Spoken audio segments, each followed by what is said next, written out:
Hello guys, നാളെയാണ് നമ്മുടെ ലൈസൻസിന് ടെസ്റ്റ്. തലേ ദിവസമാണെന്നുണ്ടെങ്കിൽ പനി, തൊണ്ടവേദന, തലവേദന ഇതെല്ലാം കൊണ്ടിട്ടു. ഇപ്പൊ സമയം 12 മണി. ഈ സമയം വരെ ഒന്നും പഠിച്ചിട്ടില്ല. പക്ഷെ എന്തൊക്കെയൊക്കെ പഠിച്ചിട്ടുണ്ട്, അതൊക്കെ മറന്നു പോകും. പിറ്റേന്ന് നമ്മൾ പൊലച്ചേക്ക് ഒരു 6 മണിക്കൊക്കെ ഇറങ്ങിയിട്ടുണ്ട്. 6 മണിക്കൊന്നും പോയാൽ പോരാ, നമ്മളൊരു 5 മണിക്ക് തന്നെ അവിടെ പോയിട്ട് ക്യൂ നിൽക്കണം. കാരണം അവിടെ അത്രയ്ക്കും വലിയ ക്യൂ ആണ്.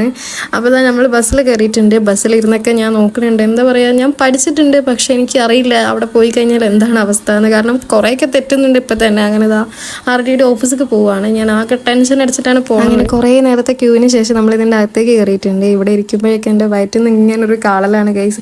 ഇവിടെ ഇരിക്കുന്നവരെ കണ്ടാൽ തന്നെ നമുക്ക് എന്താ പറയുക, ഉള്ള ടെൻഷൻ അടിച്ചിട്ട് എന്താ പറയുക, പഠിച്ചത് അങ്ങോട്ട് മറക്കും എന്നൊക്കെ പറയില്ല, അങ്ങനത്തെ ഒരു അവസ്ഥ. അങ്ങനെ കുറച്ച് ഇവിടെ ഒരു 10 മിനിറ്റോളം നമ്മൾ ഇരുന്നിട്ടുണ്ട്. ഇനി ഇത് കാണുന്ന നിങ്ങളെങ്ങാനും എപ്പോഴെങ്കിലും ലൈസൻസ് എടുക്കുകയാണെന്നുണ്ടെങ്കിൽ കുറച്ച് നേരത്തേക്ക് പോരാൻ ശ്രദ്ധിക്കുക. കാരണം ഇവിടെ കുറേ നേരം നിൽക്കണം. പിന്നെ ആണെന്നുണ്ടെങ്കിൽ നേരത്തെ വന്നാലും നമുക്ക് അതിൻ്റെ ടോക്കൺ കിട്ടത്തുള്ളൂ. അപ്പോൾ വിജയകരമായിട്ട് ഞാനിവിടെ പാസ്സായിട്ടുണ്ട് ഗൈസ്. ഒരു ചോദ്യം മാത്രമേ തെറ്റിയിട്ടുള്ളൂ. നമ്മൾ ആ ഒരു ടെൻഷൻ അടിച്ചതിൻ്റെ അത്ര കാര്യമൊന്നും ഉണ്ടായിരുന്നില്ല. കാരണം ഈസി ആയിരുന്നു. ഞാൻ അവിടെ ചെന്നത് മുതൽ എനിക്ക് ടെൻഷൻ ആയിരുന്നു കേട്ടോ. ഞാൻ അതിൻ്റെ ഉള്ളിൽ കയറിയപ്പോൾ നല്ലൊരു പോലീസ് ഓഫീസർ, എനിക്ക് പറയാതിരിക്കാൻ പറ്റില്ല. കാരണം ആ പോലീസുകാരനെ കണ്ടപ്പോൾ തന്നെ എനിക്ക് പകുതി ആശ്വാസമായി. അത്രയ്ക്കും ടെൻഷൻ അടിച്ച് നമ്മൾ അതിൻ്റെ ഉള്ളിൽ കയറുമ്പോൾ നല്ല രീതിയിൽ പറഞ്ഞു തരിക. നമ്മൾ ഒരാളായിട്ട് സംസാരിക്കുമ്പോൾ നമുക്ക് ഓപ്പോസിറ്റ് നിൽക്കുന്ന ഒരാൾക്ക് കംഫർട്ട് ആവുന്ന അത്രയും നല്ലൊരു പെരുമാറ്റമായിരുന്നു ആ സാറിന്. പിന്നെ അവിടെ നമുക്ക് കൂടുതൽ വീഡിയോ ഒന്നും എടുക്കാൻ പറ്റില്ല. അപ്പോൾ ഇന്നത്തെ വീഡിയോ ഇത്രയേ ഉള്ളൂ.